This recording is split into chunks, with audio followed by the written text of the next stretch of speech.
मुला मुलींची ती इंग्रजी शाळा असल्याचे मला कळले. एकदम माझ्या मनात विचार आला की ह्या शाळेत आपल्याला शिक्षकाची नोकरी मिळेल का. LLB साठी मुंबईला आलो होतो खरा, पण पैशाची माझी काहीच तरतूद नव्हती. कुठेतरी नोकरी केली तरच मुंबईला राहता येणार होते. म्हणून शाळा दृष्टीस पडल्यावर साहजिकच नोकरीचा विचार मनात आला.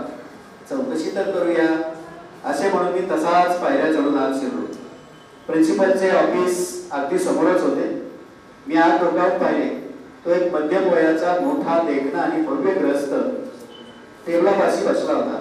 अंगात गळेबंद पारसी पद्धतीचा लांब काळा कोट, खाकी विचार बूट, डोक्याला काळी वाटोळी टोपी आणि कपाळाला लाल गंधाची टिकली असा त्याचा रुबाब होता. पुण्यामध्ये असा शोभिवंत पुरुष मी कधी पाहिलाच नव्हता. मनातल्या मनात मी जरा हबकलोच. विचार पडला आत जावे का न जावे. बाहेर नावाची पाटी होती. प्रिन्सिपल जयकर हे नाव वाचून मला धीर आला. मराठी माणूस दिसतोय तर मी मग काही हरकत नाही. कोपऱ्यातल्या स्टुलावर मी माझ्या हातातले गाठोडे ठेवले आणि कोटाच्या गुड्ड्या लावू लागलो. तोच प्रिन्सिपल जयकरांचे लक्ष माझ्याकडे गेले. काय पाहिजे इंग्रजीत त्यांनी मला विचारले. मी भीत दारातूनच उत्तरलो, नोकरी मागण्यासाठी आलोय. मी किंचित हुशार होऊन म्हणालो. अर्थात शिक्षकाची या आत या. शेजारच्या खुर्चीकडे हात करून सौम्य स्वरात ते म्हणाले. मी आदमीने खुर्चीवर जाऊन बसलो. काय शिकलात. यंदाच मी BA झालोय. शिकवण्याचा काही अनुभव. खाजगी शिकवण्याचा थोडासा अनुभव आहे. माझ्या वाहनेच्या तुटक्या अंगठ्याकडे पाहत मी उत्तरलो. जयकर थोडेसे हसले आणि गप्प बसले. तेव्हा थोड्याशा देटाईनं मी म्हणालो, कोणत्याही वर्गाला कोणताही विषय मी शिकवू शकेल. असं मग 6व्या इयत्तेत आता इंग्रजीचा तास आहे, तोच घेऊन दाखवा असे म्हणून जयकर एकदम उठलेच. माझ्या पोटात एकदम वायगोळा उठला. बाप दाखव नाही तर श्राद्ध कर असला पेच प्रसंग. कल्पना सुद्धा मला नव्हती की 6व्या इयत्तेला इंग्रजी शिकवायचे.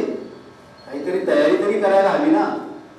अरे बापरे, माझ्या धमन्यातून रक्ताऐवजी बर्फाचे पाणी वाहत होते. इंग्रजीत मला बोलतात तरी येईल का याचीच मला शंका होती. मग शिकवण्याची गोष्ट तर दूरच, पण आता भिवून काय उपयोग. आलेल्या संकटाला धैर्याने तोंड दिलेच पाहिजे असा विचार करीत फाशी द्यायला चालवलेल्या माणसाप्रमाणे मी जयकराच्या मागून मुकाट्याने 6वीच्या वर्गात गेलो. वर्गातले विद्यार्थी बघून तर माझ्या काळजाचा ठाव सुटला. पुढच्या बाजूला रंगसुंदर वेशभूषा करून बसलेल्या 5-7 विद्यार्थिनी आणि मागल्या बाजूला विविध रंगाचे एडवान्स कपडे घातलेले 12-15 विद्यार्थी पाहून तर माझे डोळेच दिसले. माझ्या पुणेरी कपड्यांची तेव्हा मला प्रथम जाणीव झाली. खुर्चीवर बसून मी समोर एकदा बघितले. तोच वर्गात हास्याची एक मंद लकीर उसळली. त्याने माझ्या छातीत एकदम थर्र झाले. विद्यार्थी चमत्कारिक दृष्टीने माझ्याकडे पाहत होते. हे कोण नवीन जनावर प्रिन्सिपलनी आज पकडून आणले आहे ही जिज्ञासा त्यांच्या दृष्टीत होती. वर्गाच्या दारात आराम खुर्ची टाकून जयकर शांतपणे बसलेले होते. त्यांच्याकडे बघण्याचे मला धैर्य झाले नाही. टेबलावरचे पुस्तक मी उचलले, कुठेतरी उघडले. आता फार महत्वाची ओळ आहे बा की उजव्या बाजूच्या पानावर वर्ड्सवरची डॅफोडिल ही कविता मला दिसली. पुढे त्यांनी जे वर्णन केलं त्या डॅफोडिलचं ते खूप छान आहे की उजव्या बाजूच्या पानावर वर्ड्सवरची डॅफोडिल ही कविता मला दिसली. आत्रे म्हणतायत बा, आडरानात एखादे ओळखीचे माणूस भेटावे तसे मला वाटले. BAच्या अभ्यासात आम्हाला ती कविता होती. मी खणखणीत आवाजाने एकदम इंग्रजीमध्ये बोलायला सुरुवात केली. मुलांनो, इंग्रजी भाषेतील एक मनोहर कविता आज मी तुम्हाला शिकवणार आहे. माझे पहिले वाक्य ऐकल्याबरोबर विद्यार्थी हादरले. त्यांच्या तोंडावरचे ते खोडसाळ हसू उघडले आणि डोळे वासून ते माझ्याकडे बघू लागले. माझ्या ते ताबडतोब लक्षात आले.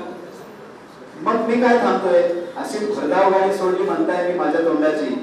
आदले मधले स्टेशन घ्यायचा मी भानगडीतच पडलो नाही. म्हटले वाटेत थांबलो तर गडबड व्हायची, थेट मुक्कामाला पोहोचावे. तब्बल 40 मिनिटे एकसारखा इंग्रजीतून मी काहीतरी बडबडत होतो. इतक्या घंटा झाली तेव्हा मी शुद्धीवर आलो. दारात बसलेले जयकर केव्हाच निघून गेले होते. माझ्या वक्तृत्वाच्या झपाट्याने पोरे तशी हक्कून निघाली होती. वादळात सापडलेले त्यांचे चेहरे दिनवाने झाले होते. मी एकदम रुबाबात उठून म्हणालो, मुलांनो, उद्या मी तुम्हाला सेनेची ह्याहीपेक्षा अधिक सुंदर कविता शिकवीन. उद्या? पोरे एकदम उद्गारली, उद्या तुम्ही येणार? मी किंचित हसून त्यांच्याकडे पाहिल्यात जाता जाता म्हणालो, कदाचित. ऑफिसमध्ये पाय टाकतात जयकरांनी आपल्या गुबगुबीत पंजात माझा हात पकडला आणि ते हसून म्हणाले, उत्तम, चांगले शिकवता तुम्ही.